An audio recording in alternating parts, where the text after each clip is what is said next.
36 দিন।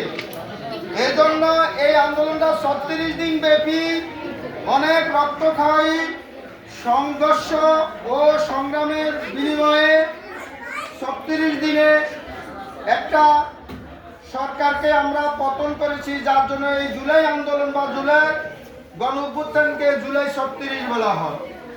36 দিন ব্যাপী এই আন্দোলনটা অব্যাহত ছিল। সর্বশেষ 5 তারিখে সরকারের পতন হয়েছে এবং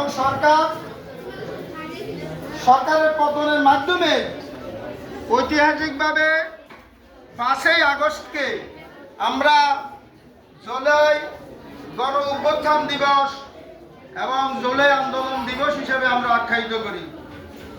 এখানে আমাদের দেশে অনেক ছাত্র জনতা শুধুমাত্র তাদের চাহিদা ছিল তারা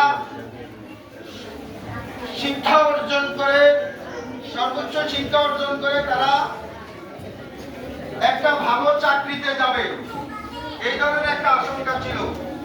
আমরা কিন্তু সবাই মুক্তিযোদ্ধা না, আমাদের সবাই আবার দেখা গেছে অনেক মেধাবী ছাত্রছাত্রীরা, যার জন্য তারা তাদের অধিকার থেকে তারা বঞ্চিত হচ্ছে।